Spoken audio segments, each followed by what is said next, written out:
guys, today I'm filming my Project Use It Up 2017 / Project 50 Pan update number 5. This is going to be my last update before my finale, which I'll be posting at the very end of December. So in this update, I'll be letting you guys know the things that I finished up in the months of September and October. If you guys are unfamiliar with this series, I'll have my playlist link for you guys.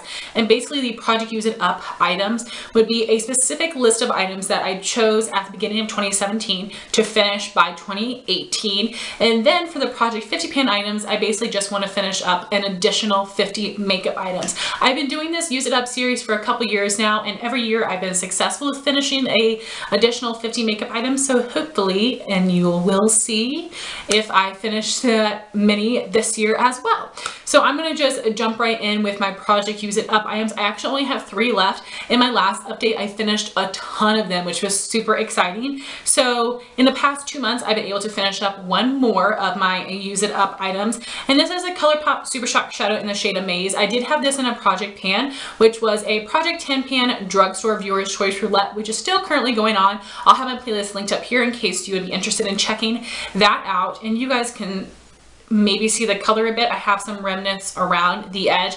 Amaze is a beautiful rose gold shade, and it does have a metallic finish, so there are some glitter pieces in it, which I usually hate, but I love the shade so much that I don't mind. I loved wearing this on my lid. This is something I will repurchase, but not right now because I do have a lot of other rose gold shadows that I need to work through. I actually have a bunch of other shades from ColourPop as well that are rose gold. Something I wanted to mention is that for ColourPop shadows, once you hit pan on them, they start to dry out and get a little crumbly.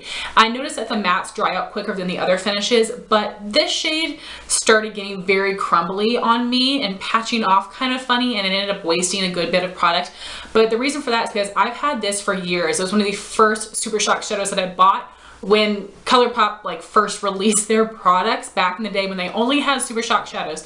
So I am not really disappointed because this I've had for many years. And it's something, as I said, that I love and I will repurchase, but not yet. So then I'll show you guys the other 2 things, my Project Use It Up.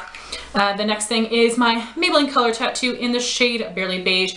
As I told you guys, I am done using this for this year. I'm going to move it into my 2018 Project Pan and hopefully use it up then. We will see. I love using this as a base with the lid shade from the Wet n Wild Walking on Eggshells trio. So hopefully I can make even more progress on this next year, but I'm happy with the progress that I made this year. I did make a concerted effort to really use that. And then the last item that I have is my NYX Wonder Pencil in the shade Light. At my last update, I told you I was right after the O. I'm still right after the O. I think I may have used this 3 times. I haven't sharpened it yet. This is in my current Project Pan, which is the 12 Pans of Christmas. I'll have my playlist linked up here for that as well. I really need to get on using this. I want to finish this, so I don't have anything left for my Use It Up items. This is, I already know I'm going to move to next year, but I want this to be gone. So I need to remember to use this in my everyday routine. I need to make it a staple product somehow. I use that to clean up around my lip line, and I just haven't been needing to do that recently, but I'm going to have to make it part of my routine. And probably when I'm putting on my foundation and stuff, just go ahead around my lips with that and then set everything with powder. I don't know. I'm gonna do what I can. So moving on to my Project 50 Pan items, I'm so excited because over the past 2 months, I was able to finish up 14 makeup products, which is so awesome. And I also went through my list and counted up how many extra makeup products I finished up, and including all of these products, I have now finished 54. So that's so exciting, and I have now hit my goal for finishing up an additional 50 makeup products. So I'm really excited about that, and I'm really excited to show you guys all of these empties. It's basically a lot of face products, brows, and some lip care. So jumping right in, I have a deluxe sample size of the CoverFx Mattifying Primer with anti-acne treatment. I did really like this. It has more of a silicone feel to it. It's very smoothing. I do not really think it helped keep me matte though. I would contemplate purchasing this in the future because I love the way it made my skin feel, and my foundation went over top of it really nicely, but I don't think it did a lot to actually mattify me. I have yet to find a mattifying primer that I like. It's either too thick and gluey or too silicone-y and doesn't feel like it mattifies. So I'm still looking. This is something I would contemplate repurchasing. And then I finished up a little deluxe sample size of the Benefit Porefessional Primer. So all of the pore filling primers that I've tried so far would be the Benefit, the Makeup Forever Smoothing Primer, and the Smashbox Pore Minimizing Primer. Smashbox is my favorite, Makeup Forever is in the middle, and this is my least favorite. concealer. I think it does a decent job, but I don't think it smooths and blurs as well as the Smashbox. This is something that I think would be good for people with dry or normal skin that have large pores, but if you have more oily skin, I recommend the Smashbox more. I think this is good. I will use up any samples that I get, but this is not something I'm ever gonna purchase. Next, I finished a foundation. This is the Hard Candy Glamoflague in the shade Fair. My friend Amanda sent this to me a while back. I love this foundation so much. It gives great medium buildable coverage. It has a satin finish. It holds up against my oil pretty well, but it isn't the most mattifying foundation. This is, however, one of the best drugstore foundations that I've ever tried, and it is something I will repurchase in the future if I'm looking for a great drugstore foundation. Now the shade Fair is one shade too dark and a little too pink, but I do already have the shade Porcelain, which is very light and warm, and I will mix the two of them together to get my perfect match. I really, really like this foundation. I highly, highly recommend it if you can find your shade. I think this is a foundation that would work for most skin types. Next, I finished a concealer. This is the Tarte Shape Tape Concealer. I have the shade Fair, which is the lightest shade. It is super, super fair with a yellow undertone.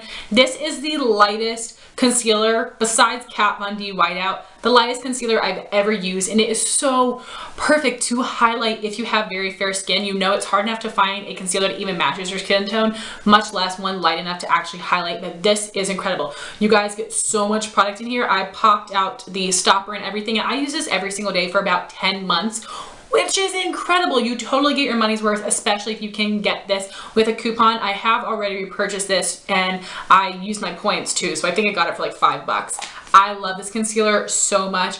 I'm trying out some other drugstore concealers to see if I can find something that I like more, but I haven't found it so far. This is super full coverage, and I don't need full coverage. I think I can get away with like a medium coverage concealer under my eyes because I don't have much darkness, but I'm not able to find anything from a drugstore that's light enough for me. So that has proven to be a little bit of an issue, but I love this one so much, and I'm really, really happy to have this. This is absolutely worth the hype in my opinion. And then I finished a crap ton of face powders. I don't know how I do it, but I have a lot of things going at once usually, and then I just happen to finish these all up at the same time. So this first powder is from Pixi. This is the Quick Fix powder in the translucent shade. So this has a little mirror on the top, and this has a little powder puff. Now I knew I would never like applying my powder this way. So you can just do what I did. If you buy this, you can twist off the top, and then there is this little seal right here. So I left the seal on so that powder wouldn't come up through, and then I just used it this way. I put my brush in here and used it to set my face, and that worked so much better. And I really like the formula of the powder, but I just don't like this application method. I get why they did it, but for me it just isn't practical, and it's not something that I would like. So if you buy this and you don't want to do it that way, just do what I did and just use it out of the bottom here. This is a really nice translucent powder. I find all translucent powders to be basically the same. I use this to set my face on the days where I didn't really care about my makeup being super mattified or long wearing. I also really like using translucent powders whenever I'm doing foundation first impressions. This is not something I've repurchased just because I don't think it did enough for my skin. It is pretty tiny. It's only 3 grams. And I went through it really fast, and it isn't super expensive, but you guys know Pixi is a little bit more of an expensive drugstore brand, so it's not something that I've repurchased, but it was good. Next, I have the Rimmel Stay Matte Powder in the transparent shade, and this is my holy grail touch-up powder. I have already repurchased. I have a couple backups of this. I do like this to set my face as well. I'll use my colored face powders, and then I will go in with my tapered brush and this product and go on my temples, between my brows, on the sides of my nose, and on my chin. The places I get extra oily, I will set my face and then go over top of it with this, and I think that helps prolong my matte skin. And then I also love using this for a touch-up powder. It's the best touch-up powder because it doesn't make my makeup look cakey, and it actually keeps me matte for quite a while. Some other touch-up powders, I feel like I have to use them like every 2 hours or so, and that is just too annoying. So I will continue to repurchase this forever. I don't love the packaging, but it is super affordable, so I highly recommend that. Then I did finish up 2 colored face powders. This is the Maybelline Fit Me Matte and Poreless in 100 Translucent. You guys know how much I love this. It isn't translucent. It's very fair with a yellow undertone. It does help keep me matte. It gives me little bit more coverage.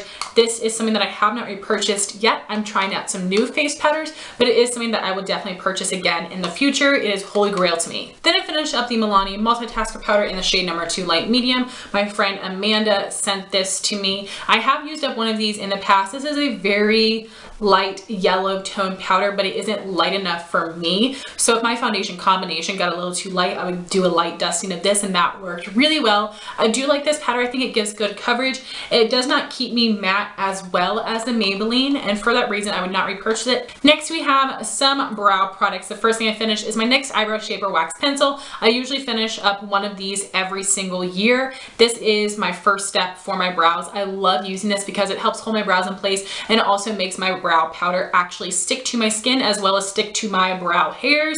And I think that it's incredible. I absolutely love it. And as long as you don't press down on your skin too hard, I don't think it makes my brows feel thick or waxy or gross. I'm very happy with this formula, and I'll continue to repurchase this. This is one of the first brow products I ever used, and even though I've tried so many, this is remained a part of my everyday routine. I finished up 2 brow pencils. The first is the Maybelline Definer Brow in the shade Dark Blonde. This used to be holy grail to me, and then they changed the packaging. This used to be like the MAC eyebrow pencil, but then they changed it to be like the Anastasia or the NYX Microbrow, where it actually twists up and then twists back down. It is a skinnier brow pencil, and this was a little bit too creamy. I blew through this in like 2 weeks. Like, no way, Jose. They've discontinued this, but it is not as good as it used to be, which is so disappointing. This was one of the first brow pencils I ever tried.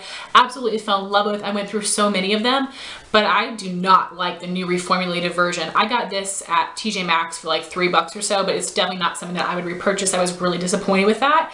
And then I have my NYX Microbrow Pencil in the shade Taupe. It is a really nice cool tone light shade for my brows. You guys know how much I love this. I use this every single day, and I use it to underline my brows, fill in the tail, line the top, and then fill in the front, and then I fill in the center of my brows with something else. But this is incredible. I love how precise it is. I don't think this is too creamy or too waxy. I always pick these up on sale, and I have a nice little back stock for whenever I run out of them. Highly, highly recommend this. My #1 holy grail brow pencil. Then I finished up an eyeshadow. This is the Wet n Wild single in the shade Brulee, which is just a matte cream. I was using this to set my eyeshadow primer and to clean up the edge of my shadow. This matches my skin tone very well, which is why it works so nicely for those purposes. Absolutely love this. It's only $1. I definitely will repurchase, but right now I'm trying to hit pan on all the other cream shadows I have in palettes. And I know a lot of people save them for when they're traveling or whatnot, and that's why I don't want to use them up completely. I just want to hit pan. And I know this is only $1, and I'll probably end up purchasing this. I actually prefer taking a single with me traveling than I do a palette, so I will repurchase this definitely, but I want to work on the other cream shadows in my collection in the meantime. And lastly, we have 2 lip care products. The first is the e.l.f. Lip Exfoliator in the Mint Maniac scent. They've come out with so many different scents and flavors, and I would recommend them all except for the original brown sugar. That one is a lot more harsh and is too harsh for a lot of people, but the scented versions are a lot more gentle. They still exfoliate very well, but they're not so rough. As you can see, it's totally used up. I love this. I definitely will be repurchasing this. I have been missing it greatly since I haven't had it, but I definitely plan on picking this up soon. This is something that you can get at Target, you can get it at Ulta, and you can also buy it off of the e.l.f. website. This is the best lip exfoliator I've ever used, and it's only $3. And if you can get it on sale, that's even better. And then I finished up one of my trusty EOS Smooth Sticks in the scent Sweet Mint. You guys know how much I love these. I love the spheres for around the house and the sticks for in my purse or in my pocket for on the go. I love this. It is my favorite lip balm because it isn't too thin, but it isn't too thick. I love the Sweet Mint scent. This feels really nice and cooling on my lips. I'm someone that reapplies chapstick a lot throughout the day, and I cannot use something really thick like Burt's Bees because it feels like I just have layers and layers piled on my lips, which is why I love this so much. I go through these really quickly, but it's my favorite, and I will continue repurchasing this forever and ever. So guys, that was my Project Use It Up update number 5. I would love to know your thoughts if you tried out these products, and I am really excited to be filming my finale at the end of December, and I'm even more excited to start my 2018 project use it up. I already have a list on my phone that I'm constantly adding to, taking things away from, to figure out what I want to finish next year, which is really exciting to think about. If you guys are doing any project pans, please let me know in the comments down below so I can go check them out. And if you're interested in seeing more project pans, please check out my 2 current project pans, which would be my Project 10 Pan Drugstore Viewer's Choice Roulette and my 12 Pans of Christmas, which I have already linked up in the cards. Thank you all so much for watching this video. Please like, comment, and subscribe, and I'll talk to you soon. Bye, guys.